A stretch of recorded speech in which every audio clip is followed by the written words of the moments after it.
Alléluia. Mi dondo jiho yewe miton. Mi to gbe kakado ilo aholu kan hu nu poto. Ni jale bo yo pe to alo miton me. Oso va Praise TV ponto le mi dondo mi. Jesu na do jijo han mi apoji. Me wona to Christ Jesu me. Hogo e tinto mi de to se heme. Vasi o se vive o se Pentecôte ton. Mi mo hogo to di doramo. Gbigbojo ton cho akan we so gan do gbeto na do na huron na do donu ayi. Gbigbojo gberon ton cho akan we do ase o do huron na do gbeto na do donu ni pepe ayi. To eneme we me ho aguntan le wa ze owe awe do menu kan. O ma titan we owe ezo de ton owe akode si ton ta ton gbanu kun lopo afo titan do je wi lopo. We ma aweto we tintan collecting nous le ton tawiawe afo ene de mere poko yun do je wiro ko todo. Alors emi ze o hogo seloton edo kwigbojo ton chu akan we do huron na do na gbeto na do do nde pepe ayi ndu ayi kwigbojo ton chu akan we do ase mo nkoton na do na gbeto e mo me de masogan wa nde adavo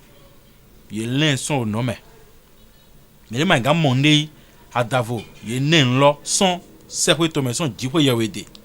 Alors e me ze we titan eyin owe ekodu so ta ton gbanukun lopolo e dodo mo wenu na ejiro jipo ye we na do ayi eyin gbigbo etan to ovi Israel ton lesin chenchen jipo ye de mendele bo yiro yi son wendo levi ton me menele yiro do ye we no duta. Bon okun etan son asejo gbaron ton ji bon yele na no ale ke jiko yo etan kan bon ni no mende na no podo tin san de na zan na do no jiwo yo sinu kan jo na egbigbo lowo so mi na mo we lo sin afotitan aweto edodo mo pon yen ko yiro beziele ofisunu iliton lo son okwendo juda ton me gbon oyin dale yen ko yi gbigbo jiwo yo etan to go e to nunyu eme podo to un tuntun me podo to onyu eme podo to un kun podo nko anazon le poto me jewe na nunyu lo to ndo basi eni tito le me na no gbon burando nyon to je gbon sinu kan nde pepe de gbetoju na ba to ayi hon eme jewe so gana me emize nu e mi no mo bo inu dabla nu dobu etito egbe le di jọrọmẹsíàn òhun lẹ avion lẹ bateau deno hen agban daho lẹ téléphone portable lẹ face lẹ nu eyin ordinateur lẹ caméra lẹ nu alọpalọpa hen nu dobu bon mi náà pọn mu lọ mọ ayihatẹ ẹgbẹtọ ka do kẹkẹ bọ tó do nu yẹn lẹ ayi fitẹ ẹgbẹtọ hen nu yẹn sàn mi ní dọ́nà mi lè pọ̀ yẹn dọ̀rọ̀ mọ gbígbọ́ jíwọ́ yẹ̀wò tán wọ́n ẹ̀rọ náà mẹ́nu yẹn lẹ pọ̀. Mene ma mo gbigbolo yi e ma so gan ba irun de pepe to nunyu e de ton me to nunyu agbasa ton me to nunyu e wo su papa na do na e de gbeto ma so gan ba ni pepe bodan inu dagbe bon nunyu e de ton me. Alors wo ezombo hogolo do na mi do mo gbigbojo ton chuaka wo so gan do gbeto na do ba ni de pepe e na inu dagbe bodan yan to jiwe gbona sinu kun me gboro to gbeto sinu kun me ga. Alors emi ze oholo abio oseheme do yara mo mi do na mo gbigbode yi bo gbigbolo we na mi na mo gbigbolo yi we na pon mi bi onu gbole me we na pon mi gbon bi o onu dabla bi basi onu du ayi nu mi le su hen mi na du ayi ka nu mi le su hen mi na bayi gbe na do me baye gbe to te baye nu eji u mo nu e dabla mo gbigbo ene lo gbeto sogan mo wechobodo ba inu dabla de pepe wo son mi na mo do hogo iwa ito selome ede do mo gbigbojo iton to akan lo wo lo Jesu na do han gbe na no mi me eno mi me ma pe e na pla mi gbon ngbo epo le me bora pla mi gbon nu dabla le me bo mi na ba inu dabla mi na ba inu jawu mi na ba yi onu egbeto ma sogan dimo onu egbeto ma gan didona gbigbolo do po akan we na me bo jipo yewe wo edo ase to gbigbolo ji bo Jesu Christ do pa gbigbolo ton bo gbigbolo wa to godo we na Jésus eyi azan awo godo alors we na mi ka mo dodo mo Jésus jei e do ho gbedele na mi dodo mo e ti jero nye niji nye mai we do tolo mana wa we do tolo kana wa bo na no mi me bo mi na do mo nu kun je onu epo le me bo na so sigan do nu dablale bo na do nu jawule bo na do nu jawu jiho ye gberan ton hia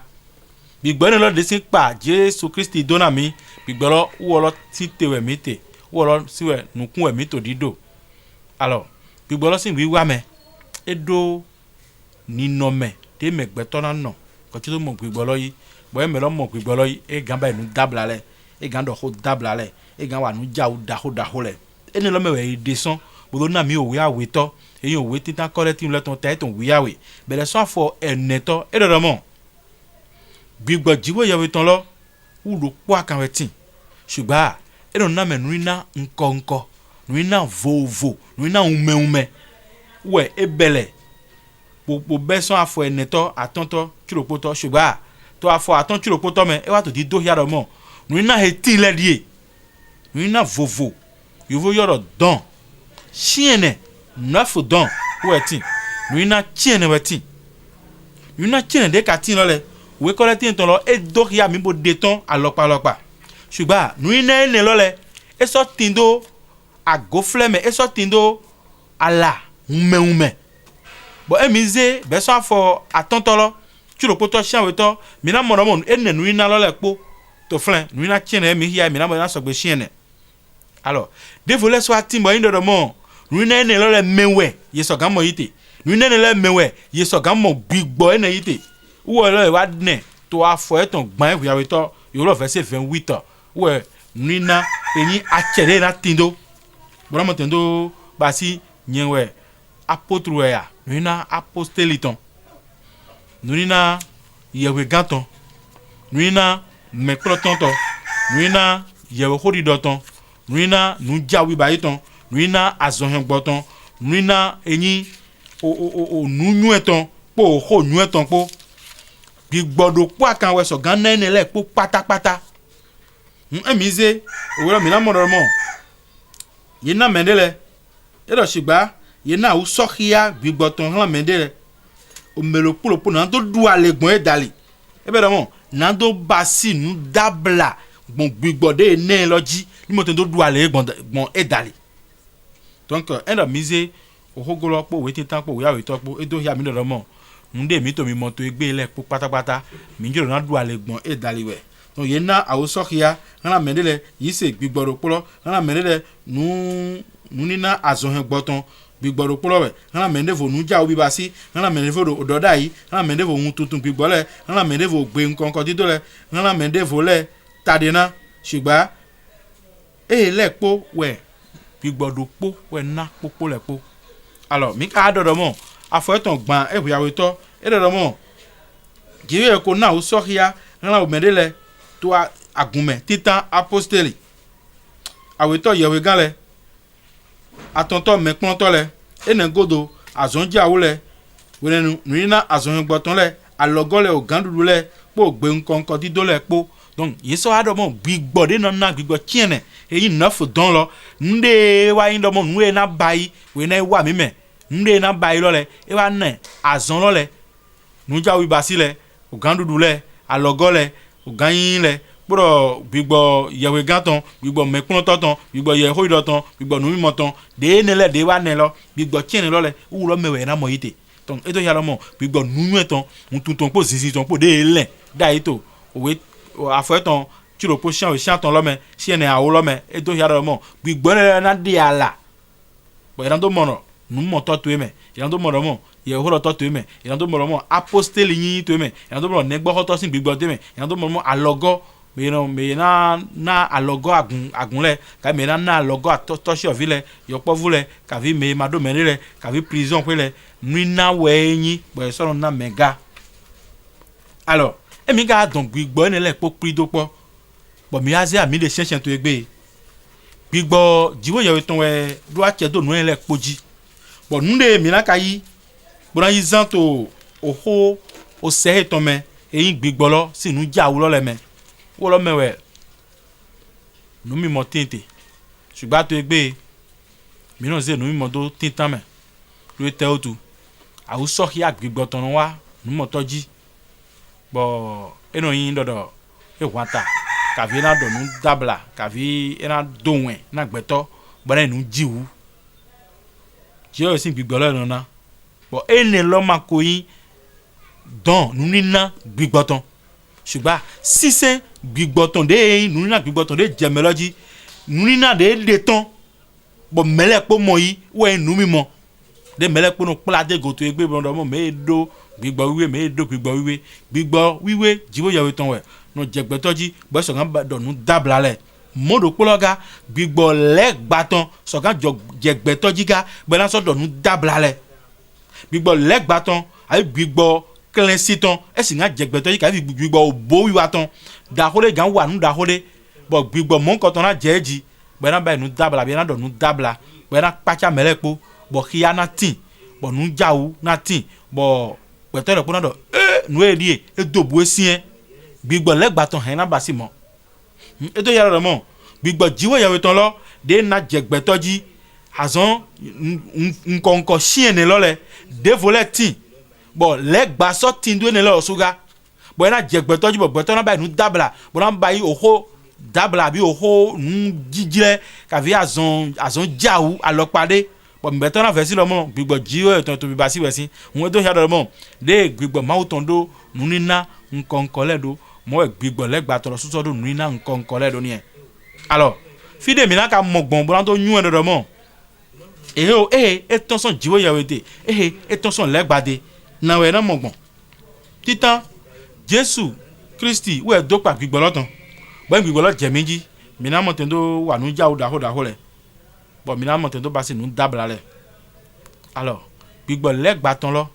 yẹn lọ wọ̀ wá bó báyìí nù dábìlà ẹ mọ̀ do ìwúrọ̀ remẹ́dì ẹ mọ̀ do àwọn agbègbè ẹ̀ tán ẹ gàn dọ̀ nù ìmọ̀ náà mẹ́lọ́ gbọ́dọ̀ yìí mọ̀ mẹ́lọ́ ẹ bá sì dán àbí ẹ báyìí nù lé ẹ báyìí nù dábìlà mẹ́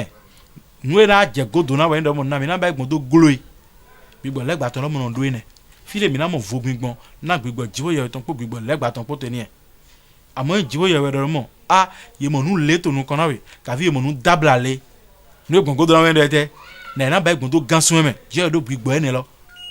jẹ́ ẹ̀dọ́ àtsẹ́ ẹ̀ ní lọ ṣùgbọ́n àyàn mẹ́nu máa dọ́ àtsẹ́ ẹ̀ nẹ̀ wọ́n sọ mìíràn mọ̀ dọ̀ mọ̀ yẹn dọ̀ mọ̀ ẹ wá jọ bọ̀ màá ṣe nà ẹ̀ tọ́sán jẹ́ ọgbẹ̀rún sí àlọ́ jí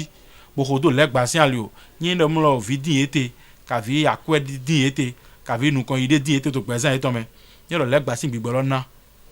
ìtẹ̀rọ̀ gbọ̀ngàn dọ̀ la ino abi aho o swate na do mo ira na we vi amo aho nyino ko ira to san foto ali oji abi ira na we kwe amo lo o ana ba ya zan gli branku ka vi ira se bag do alogo na we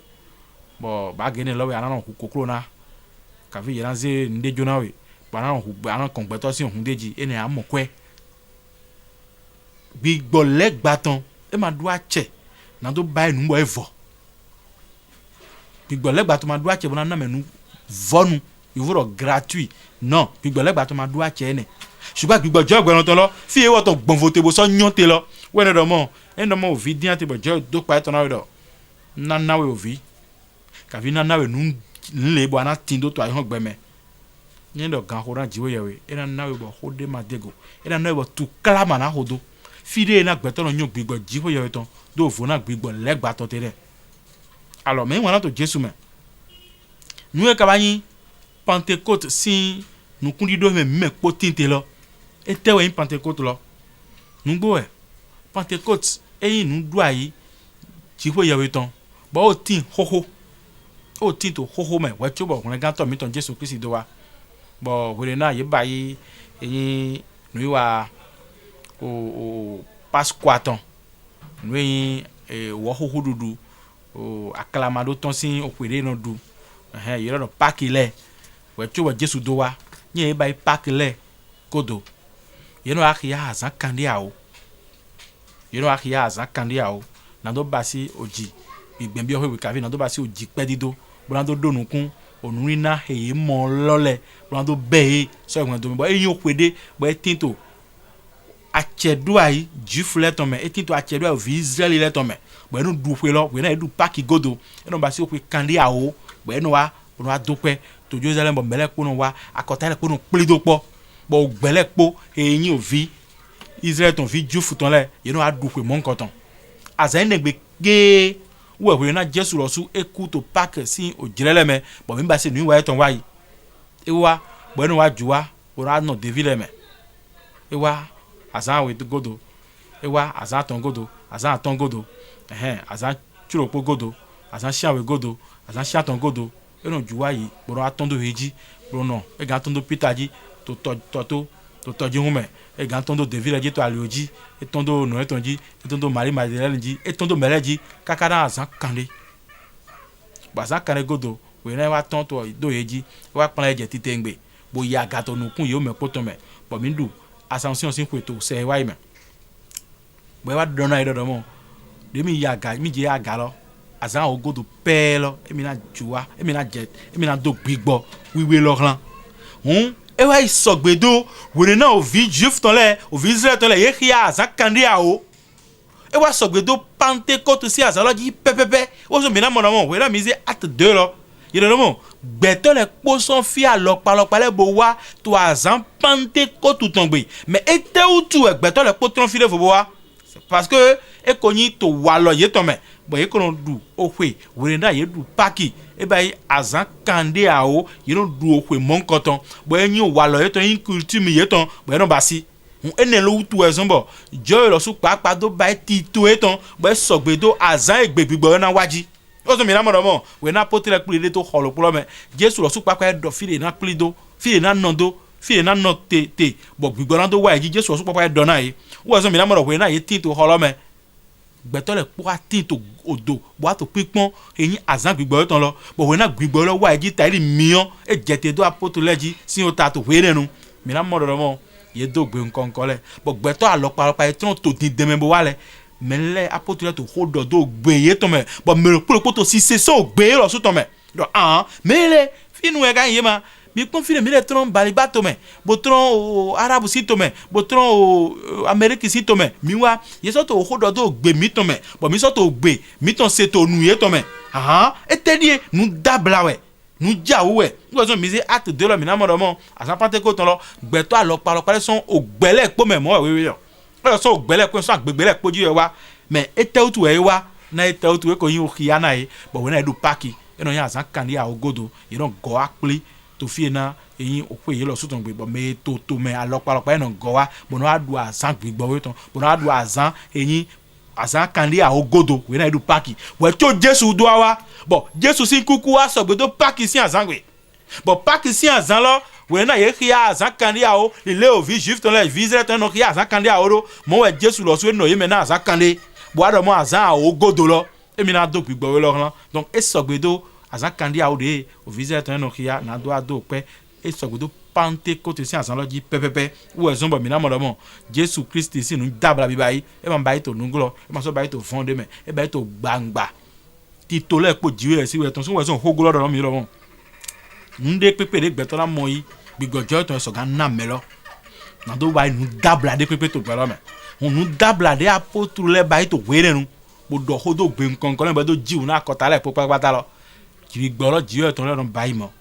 alors to fo ho mi ton me wona to Jesu me e jeroro mo me po nu tenpon bo mo gbigbo lo yi no vi